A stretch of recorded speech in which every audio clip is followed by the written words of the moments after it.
का पता लगा सकती है और उन्हें नष्ट करने में सक्षम है। यानी इसे ब्रह्मोस से भी बाहुबली बताया जा रहा है। आज इसे ही अपने मेहमानों से हम समझेंगे। स्टार लेगी ब्रह्मोस की जगह। आइए इसकी खासियत आपको हम बता देते हैं। मिसाइल के तीसरे चरण की इस वक्त टेस्टिंग चल रही है। समुद्र या सतह से बेहद कम ऊंचाई पर उड़ने में यह सक्षम है। इसकी स्पीड आवाज की रफ्तार से 2.5 गुना तेज है। एयरफोर्स, आर्मी और नेवी के लिए टारगेट पर निशाना लगा सकती है। डीआरडीओ इसे और भी ताकतवर बनाने की दिशा में कदम बढ़ा रहा है। इसे एलसीए तेजस से कनेक्ट किया जा सकता है। जमीन से लॉन्च होने वाले वेरिएंट यानी बूस्टर के साथ भी जोड़ा जा सकता है। स्टार मिसाइल की लागत बाकी मिसाइलों से कम है। ब्रह्मोस जैसी मिसाइलों की तुलना में स्टार मिसाइल सस्ती कही जा रही है। अगर सारे टेस्ट सफल होते हैं तो डीआरडीओ मिसाइल का लिमिटेड प्रोडक्शन शुरू कर सकता है। तो स्टार मिसाइल की हम बात कर रहे हैं, जिसकी तैयारी इस वक्त डीआरडीओ कर रहा है। डीआरडीओ केवल स्टार मिसाइल की तैयारी नहीं कर रहा है, डीआरडीओ और भी कई वेपन्स की तैयारी कर रहा है। हम बात स्टार मिसाइल की कर रहे हैं जो अब ब्रह्मोस की जगह लेगी, और वजह केवल एक कि ब्रह्मोस बहुत कॉस्टली पड़ रही है और स्टार मिसाइल उसकी तुलना में बहुत ही कम लागत की होगी, लेकिन प्रहार उतना ही सटीक करेगी। ब्रह्मोस 2.8 से 3 मैक तक की स्पीड पर चलती है और स्टार मिसाइल को 2.5 मैक की स्पीड पर चलाने की बात है।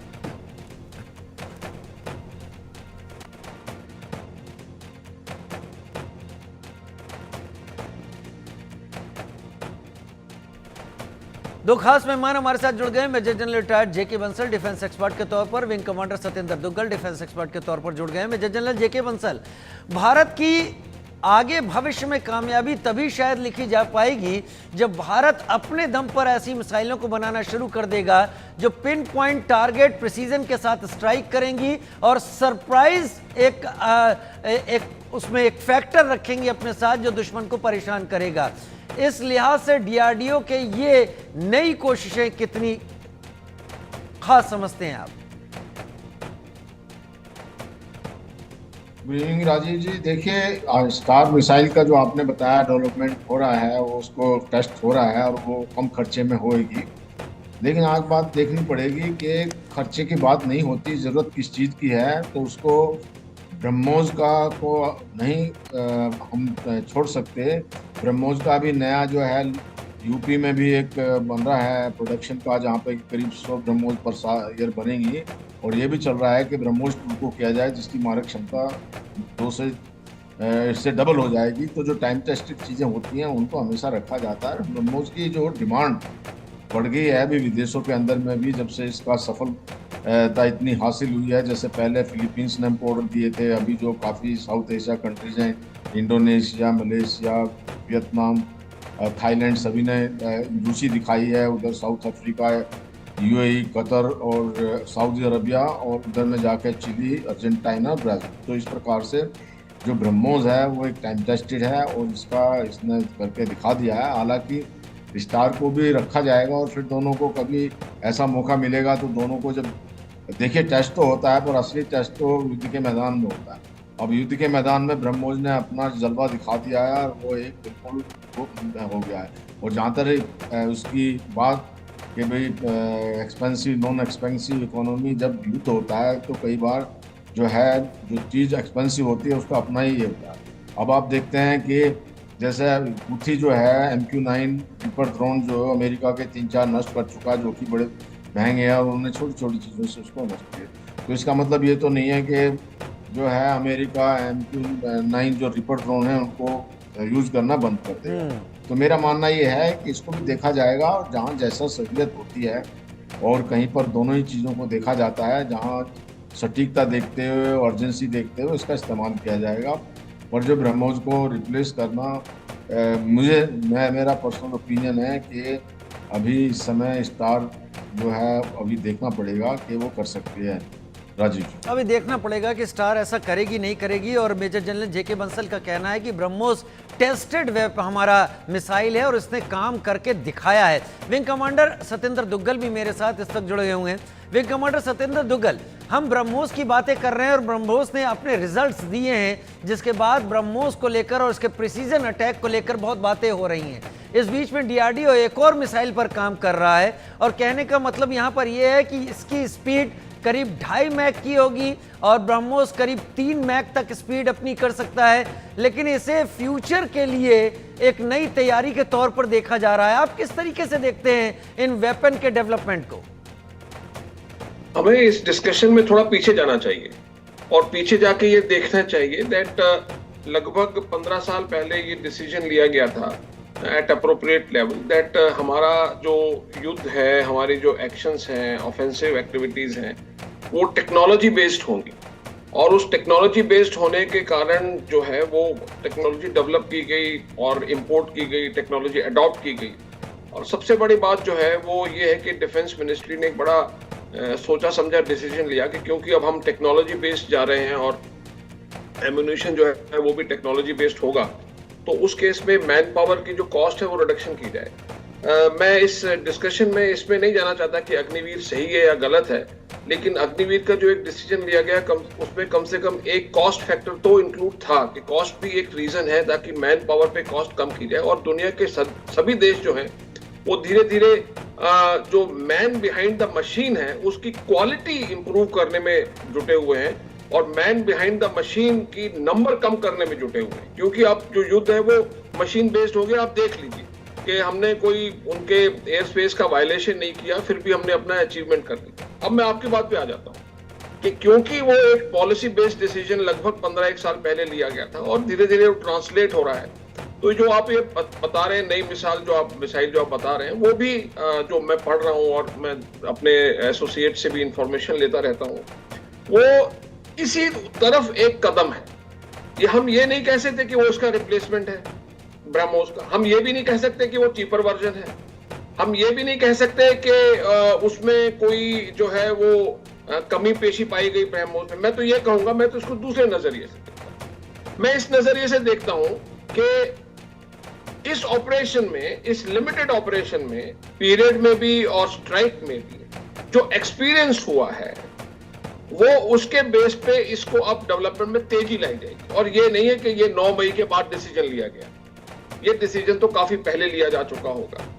और अब ये खबर निकल के आई है तो हमने अभी रिसर्च के डेवलपमेंट के जो एक वो मैगजीन में पढ़ रहा था, ऑनलाइन मैगजीन थी उसमें पढ़ रहा था मैं, ये तो काफी समय पहले से डिसीजन ले गया, उसको अब थोड़ा तेजी लाया जाएगा थोड़ा सा, क्योंकि उसमें जो कमी पेशी महसूस की गई, ब्रह्मोस जो है वो ज्यादा दूर तक क्षमता तक मार करती है, इसको थोड़ा निकट क्षेत्र में मार करने के लिए ये नहीं कह सकते कि वो सस्ती है और वो महंगी है, ये तो कहना कतई गलत होगा बिल्कुल से मेरे हिसाब से।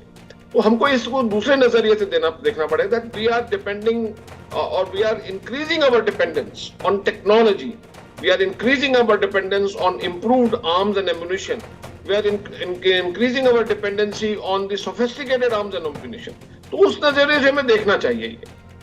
और इसमें एक बात और निकल के आती है दैट आपको ये ख्याल रखना पड़ेगा कि ये हमको बताता है that India is progressing on its own. It is not waiting for somebody to tell Indian dispensation to do something or not to do something। तो वो हमको उस नजरिए से भी इस चीज को देखना पड़ेगा that India is taking its own calls। और जो DRDO है, DRDO एक ऐसा ऑर्गेनाइजेशन है जो है तो सिविलियन ऑर्गेनाइजेशन, उसमें मतलब जो नॉन यूनिफॉर्म पर्सन होते हैं वो उसमें होते हैं, लेकिन उसमें आर्मी, नेवी, एयरफोर्स से लोग डेपुटेशन पे होते हैं, स्पेशलिस्ट डेपुटेशन पे होते हैं, टेक्नोक्रेट्स डेपुटेशन पे होते हैं, और जो फाइटिंग आर्म्स है उनके लोग डेपुटेशन पे होते हैं। वो डेपुटेशन पे क्यों होते हैं? क्योंकि वो अपना एक्सपीरियंस शेयर करते हैं, और अपना एक्सपीरियंस शेयर करते हैं उन रिसर्च के लोगों से जो कि ऐसे आर्म्स एंड एम्यूनिशन डेवलप कर रहे हैं। तो ये तो एक इंटीग्रेटेड प्रोसेस है। DRDO जो है ठीक है, वो डिफेंस रिसर्च डेवलपमेंट ऑर्गेनाइजेशन है, लेकिन वो एक इंटीग्रेटेड ऑर्गेनाइजेशन है। वो एक ऐसा ऑर्गेनाइजेशन जिसकी बुनियाद लगभग 40-45 साल 50 साल पहले रखी गई थी। हाँ, अब वो और सोफिस्टिकेशन की तरफ जा रहा है और उसमें और रिजल्ट ओरिएंटेड बातें हो रही हैं। पहले वो एक तरीके से मैं अगर कहूंगा तो शायद कुछ लोग खफा हो जाएंगे, पहले वो एक ऑर्नामेंट टाइप का था कि भाई ठीक है एक defence research development, but now it is not an ornament, it is a very important part of the Indian defence strategy. तो हमें ये देखना पड़ेगा कि सस्ते और महंगे वाली बात नहीं है यहाँ पर।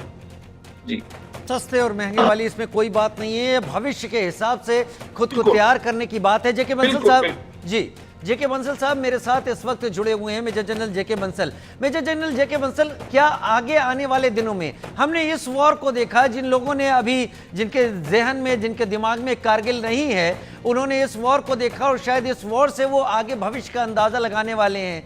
आगे अगर इस तरीके की कॉन्फ्लिक्ट होते हैं तो क्या पूरी तरीके से बदले हुए कॉन्फ्लिक्ट होंगे, और उन बदले हुए कॉन्फ्लिक्ट को लेकर डीआरडीओ और भारत की रिसर्च, अपना आत्मनिर्भरता, ये एक अलग लेवल पर इस वक्त चल रही होगी, जिसका स्टार एक एग्जाम्पल हो सकता है?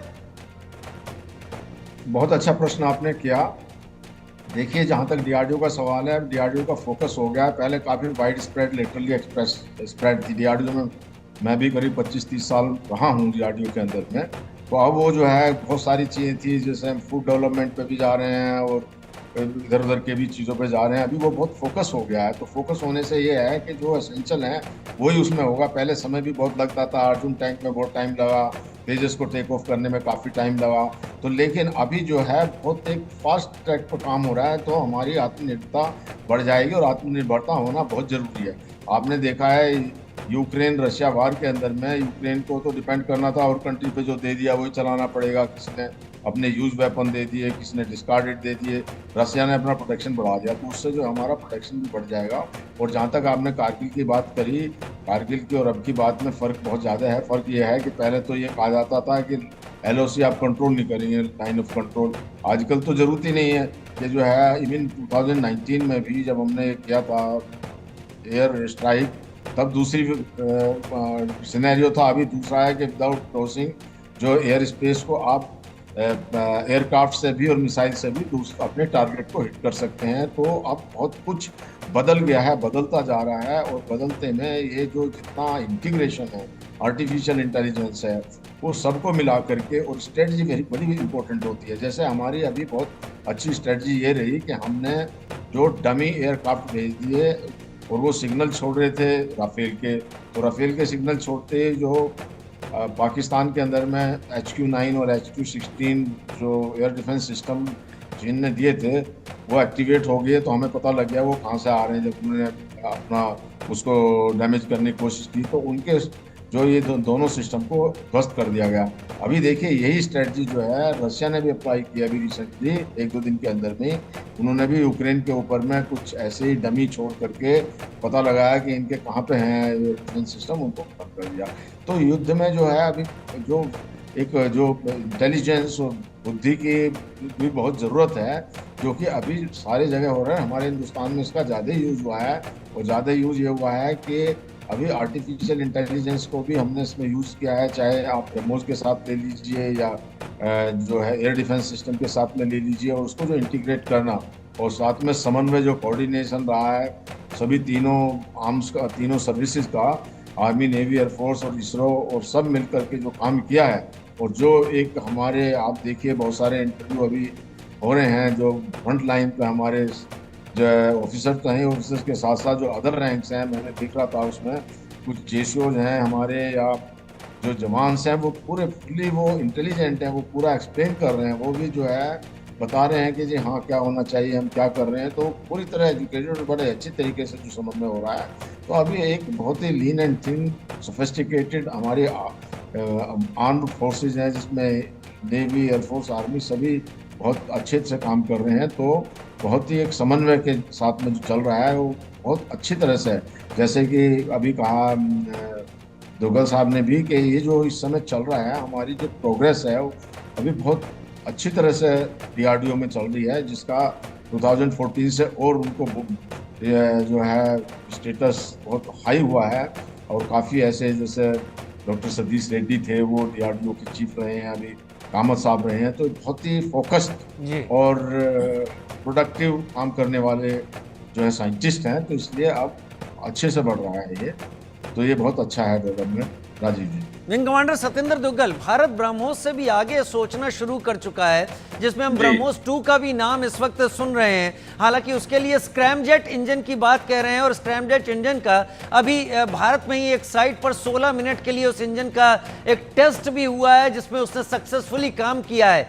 16 मिनट्स का अगर टेस्ट और 6 मैक की स्पीड वाली ब्रह्मोस 2 अगर होती है तो ये 6,500 किलोमीटर करीब करीब प्रति घंटे की स्पीड पकड़ेगी। यानी मैं ये समझ सकता हूं कि भारत ब्रह्मोस 2 को लेकर 1,500 किलोमीटर की एक रेंज रख रहा है। जाहिर सी बात है कि रूस इसमें शायद हिस्सा नहीं बने, लेकिन भारत ये अपने दम पे कर रहा है।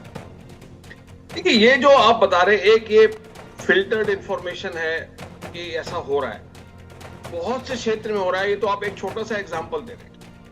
आपको ये समझना पड़ेगा, ये जो आप बात बोल रहे हैं या हम लोग सब बात कर रहे हैं, ये एक बहुत अहम हिस्सा है। देखिए जी, चालें भी बदल रही हैं, चलाने वाले भी बदल रहे हैं और चलने वाले हथियार भी बदल रहे हैं। चालें बदल रही हैं, चालों में तो तीनों डिफेंस के इंटीग्रेटेड के जो फोर्सेस हैं वो हैं, आर्मी, नेवी, एयरफोर्स। अब देखिए, उसमें रिसर्च एंड एनालिसिस विंग और एनआईए का कितना बढ़िया समग्र निवेश, उसमें कोऑर्डिनेशन हो गया। उसके अलावा जो हमारे पैरामिलिट्री फोर्सेस है, जो बहुत ही अहम हिस्सा हैं, हालांकि वो फॉल करते हैं मिनिस्ट्री ऑफ होम अफेयर्स में, लेकिन how beautifully it has been integrated. तो ये जो चालें बन रही हैं, ये तीनों defence headquarters, NIA, research analysis wing, RAW, और साथ में आपका जो तीन अपने जो पैरामिलिट्री फोर्स है, लगभग 9-10 पैरामिलिट्री फोर्सेस हैं, उसमें से कुछ तो वेस्टर्न बॉर्डर्स पर है। तो चालें बदल रही हैं।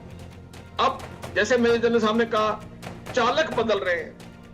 आपने आज से 12-15 साल पहले नहीं देखा होगा कि जो जेसीओ लेवल का जो ऑफिसर है, जो गैजेटेड ऑफिसर भी माना जाता है उनको, बिलो ऑफिसर रैंक, उनका आप देखिए कितना ब्यूटीफुली वो उन चीजों को एक्सप्लेन कर पा रहे हैं। जहां पहले कोई एक कैप्टन खड़े होके किसी चीज को एक्सप्लेन किया करते थे, वहां एक कोई जेसीओ साहिबान वो एक्सप्लेन कर रहे हैं। The quality of manpower is improving। मतलब चालक बदल रहा है और जो चलाने वाले हथियार हैं वो भी बदल रहे हैं। It is ongoing process. जो आपने एग्जांपल दिया वो तो एक एग्जांपल है। अब जैसे इन्होंने बहुत अच्छी बात बोली, इन्होंने तो ये बात जो है वो हमको अपने जहन में रखनी चाहिए कि जो आर्टिफिशियल इंटेलिजेंस है, it is becoming a very very important part of not only the person who is making चाल, or not only the person who is the चालक, the trained person, but also the चलने वाले हथियार। अब artificial intelligence अगर integrate हो रहा है बड़ा लिमिटेड वे में, जो मेरे पास इंफॉर्मेशन है, हमारे पास जो पब्लिक डोमेन में इंफॉर्मेशन है, we don't have to get into any substantial confidential information. उसके अनुसार आर्टिफिशियल इंटेलिजेंस जो इंटीग्रेट हुआ है वो बड़ा लिमिटेड इंटीग्रेट हुआ है।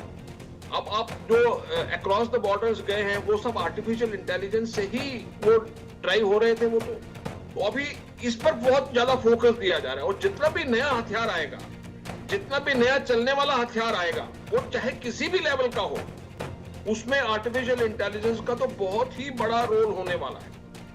ये हमको बात जो है वो समझनी पड़ेगी इस पर। तो it is ongoing process. And the ongoing process has speeded up, as he said, it has speeded up over a period of time। और अब और तेजी से बढ़ेगा, क्योंकि जब भी सरकार ये कह रही है या डिफेंस हेडक्वार्टर्स ये कह रहे हैं, ये सीज फायर है, ये परमानेंट नहीं है। Therefore, it is driving us to speed up our reforms, to speed up our Charles, to speed up our चालक्स, to speed up our चालक चलाने वाले हथियार। तो हमको ये समझना पड़ेगा, it is putting extra pressure on the people who are going to be manning the warfare or the scenario of the war। It is putting extra pressure on them। ये बहुत अच्छी बात भी है कि जहां जो DRDO कुछ समय पहले तक एक, sorry to say that, but लोग कहते हैं, हमारे पार्लमेंट में पहले कहा जाता था कि ये सोया हुआ हाथी है। DRDO आज से 40-50 साल पहले, सब मानेंगे इस बात में, हमारे इंटरनल डिस्कशन होता था, ये सोया हुआ हाथी है, वो जाग गया। अब वो DRDO भाग रहा है। पहले ये वो करते थे यूनिफॉर्म और जूते और दीगर सामान, हालांकि वो भी इंपॉर्टेंट बात है, वो भी एक इंपॉर्टेंट, पर अब इनका जो है वो आर्टिफिशियल इंटेलिजेंस से ड्राइव होने वाले हथियारों पे ज्यादा फोकस है। So it is putting extra pressure on us, that is good for us। और न केवल फोकस है उसको बनाना, और जब हम बना लेंगे तो अगर भारत अपना आत्मनिर्भर होगा तो भारत की हालत कम से कम यूक्रेन जैसी कभी नहीं होने वाली। लेकिन मेजर जनरल जेके बंसल, क्योंकि आपने एक बड़ी कमान को देखा हुआ है नज़दीक से, क्या भारत अपने एडवर्सरीज की तुलना में एआई का इस्तेमाल के बारे में सतिंदर दुग्गल जी इशारा दे रहे थे, और मैं उन पर जोर भी नहीं डालूंगा कि वो एक एक छोटी छोटी चीज़ बताएं, लेकिन क्या भारत भी उसी रफ्तार से आगे बढ़ रहा है या फिर भारत पीछे है या बराबर है? देखिए, ये सवाल जो आपने बहुत अच्छा पूछा है। स्पीड हमने बढ़ा दी, अब पीछे का तो कोई मतलब ही नहीं है। अब जो है ठीक है, कुछ चीज़ें जो हैं जैसे हमारे एडवर्सरी हैं, स्पेसिफिकली चाइना, उनका थोड़ा पहले शुरू हुआ था, उन्होंने पहले से कर दी थी। तो अभी एक तो जो डीआरडीओ के अंदर में बहुत एक मोटिवेशन, और मोटिवेशन का की वजह से जो पहले इतना नहीं था, ज़्यादा है, वो बढ़ रही है। दूसरा एक बहुत इंपॉर्टेंट फैक्टर ये है कि जो भी प्राइवेट कंपनी जो हैं वो आ गई हैं इसमें। क्या था, पहले जो डीआरडीओ बनाता था और टेक्नोलॉजी को कोई लेने वाला नहीं था, और अब फिर उसको जब तक बाई बैक नहीं होता है फिर तो प्राइवेट आते हैं, क्योंकि प्राइवेट ऑर्गेनाइजेशन के लिए तो फंड्स का जो रीजनरेशन या एक बहुत ज़रूरी है। डीआरडीओ को तो जो फंड्स दे दिया गवर्नमेंट में, उसके ऊपर काम कर रहे हैं, उनको पैसा कमाने वाली बात तो है नहीं। लेकिन जो प्राइवेट ऑर्गेनाइजेशन है, कंपनी, वो तो तभी चलेंगी कि उन्हें को प्रॉफिट होगा या वो रिट्रीव करेंगी। तो अब बहुत सारे जो प्राइवेट सेक्टर इसमें प्रोडक्शन में आ गए हैं, तो वो अब स्पीड पकड़ चुका है। पहले बहुत कम आते थे, कुछ चीज़ें बनाती थी, कभी लार्सन एंड टूब्रो आ गया, ये आ गया, वो आ गया, फिर HAL ने कर दिया, या BHEL है, ये सब चलते रहते थे, या मुंबई में है या उसमें है बेंगलोर में। अब जो है, जो प्राइवेट जो प्लेयर आ गए हैं, उनको या तो और डिमांड बढ़ गई है, तो हर क्षेत्र में प्रोग्रेस जो है बहुत तेज़ी से बढ़ रही है, एक्सपोनेंशियल हो गया। तो हम बहुत जल्दी कैचअप करेंगे। और जैसा कि अभी बता रहे थे कमांडर साहब भी, कि अभी इंटीग्रेशन बहुत ज़्यादा हो रहा है। इंटीग्रेशन में जैसे मैंने पहले भी कहा था कि इंटीग्रेशन इसरो का भी हो रहा है। इसरो जो है सारे सैटेलाइट के थ्रू रियल टाइम वो दिखा रहा था स्थिति कि क्या है, तो उससे सब कुछ जो ये अपनी फोर्सेस को काम करने में या सटीक टारगेट बनाने में बहुत मदद मिलती है। तो अभी भारत जो है ना, एक बहुत वो चल पड़ा है, एक स्पीड पकड़ लिया, और जब स्पीड पकड़ लेता है फिर, और अब देखिए उससे एनकरेजमेंट भी मिलता है। अब जो हमारा बजट था, हालांकि मैं हर प्लेटफॉर्म पे कहा, आपके यहाँ पे भी कहा कि करीब $80 बिलियन है, बढ़ना चाहिए ये। अब चाइना का $300 बिलियन है, US का तो $900 बिलियन है, 1 ट्रिलियन कर दिया। हालांकि रशिया की जो GDP हमसे कम है, लेकिन उनका पहले जो करीब $70 बिलियन था, उन्होंने भी बढ़ा कर डबल कर दिया, $140 बिलियन। तो हमारी गवर्नमेंट ने भी उस तरफ जो है अभी इसके साथ साथ $6 बिलियन एक्स्ट्रा जो है वो जो सैंक्शन किया है, और वो मेरे ख्याल से जो डीआरडीओ को भी उसका काफ़ी मेजर चंक मिलेगा, जिससे कि चीज़ें डेवलप होंगी, तो अब बात बढ़ जाएगा। और ये बहुत ज़रूरी है, क्योंकि युद्ध के टाइम में जो आप अपने ही कंट्री पे डिपेंड कर सकते हैं, अपने प्रोडक्शन को आप बढ़ा सकते हैं, वो सब कुछ आपके हाथ में है। आप सारा फोकस हर चीज़ का पूरे देश की जो रिसोर्सेज हैं उसको लगा सकते हैं प्रोडक्शन के लिए, जब आपको ज़रूरत है। अगर हम दूसरे से डिमांड करते हैं, वो कोई भी कंट्री हो, वो अपने हिसाब से बनाएगा, उसकी स्थिति क्या है, उसकी